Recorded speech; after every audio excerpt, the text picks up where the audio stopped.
Hai kids, siapa yang tahu latar belakang terbentuknya ASEAN?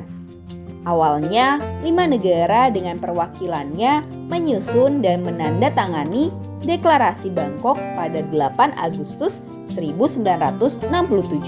Antara lain yaitu 1. Menteri Luar Negeri Indonesia Adam Malik. 2. Menteri Luar Negeri Filipina Narciso Ramos. 3. Wakil Perdana Menteri Malaysia Tun Abdul Razak. 4. Menteri Luar Negeri Thailand Thanat Khoman. Dan 5. Sinnathamby Rajaratnam. Isi dari Deklarasi Bangkok. Nah, inilah isi Deklarasi Bangkok yang sudah disepakati oleh kelima negara dan menjadi tujuan didirikannya ASEAN. 1. Mempercepat pertumbuhan ekonomi, kemajuan sosial, dan perkembangan kebudayaan di kawasan Asia Tenggara. 2. Meningkatkan perdamaian dan stabilitas regional. 3. Meningkatkan kerjasama dan saling membantu untuk kepentingan bersama dalam bidang ekonomi, sosial, teknik, ilmu pengetahuan, dan administrasi. 4. Memelihara kerjasama yang erat di tengah-tengah organisasi regional dan internasional yang ada. Dan 5. Meningkatkan kerjasama untuk memajukan pendidikan, latihan, dan penelitian di kawasan Asia Tenggara.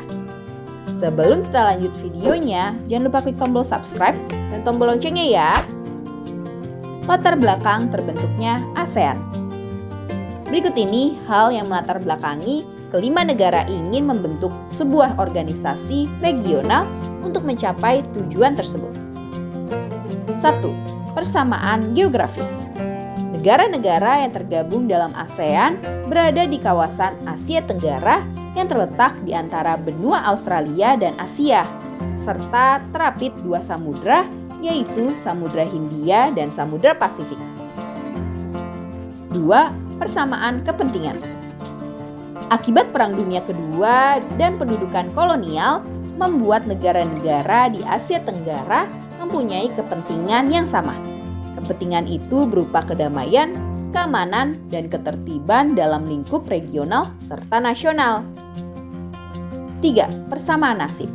Akibat penduduk kolonial juga, masyarakat di negara-negara ASEAN ingin hidup bebas dari penjajahan.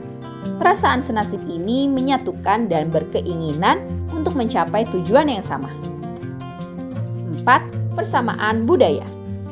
Kebanyakan penduduk Asia Tenggara berasal dari keturunan ras Malayan Mongoloid dan menerima berbagai macam pengaruh dari India, Arab, dan Tiongkok.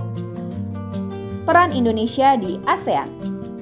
Nah, inilah peran penting Indonesia bagi ASEAN yang sudah dilakukan, yaitu Indonesia 3 kali menjabat sebagai Ketua ASEAN pada 1976, 2003, dan 2022. Indonesia menyelenggarakan konferensi tingkat tinggi atau KTT pertama pada 23 hingga 24 Februari 1976 di Bali. Menggagas terbentuknya Masyarakat Ekonomi ASEAN atau MEA sebagai organisasi bagian dari ASEAN untuk meningkatkan ekonomi negara-negara di Asia Tenggara. Dan yang berikutnya ikut dalam penanggulangan bencana dan menggagas terbentuknya Declaration on One Action yang fokus menangani bencana di wilayah Asia Tenggara. Nah, itulah latar belakang berdirinya organisasi ASEAN dan beberapa peran Indonesia untuk ASEAN. Sampai di sini dulu ya videonya. Jangan lupa like, komen, subscribe, dan share ke teman-teman lainnya ya kids. Bye-bye!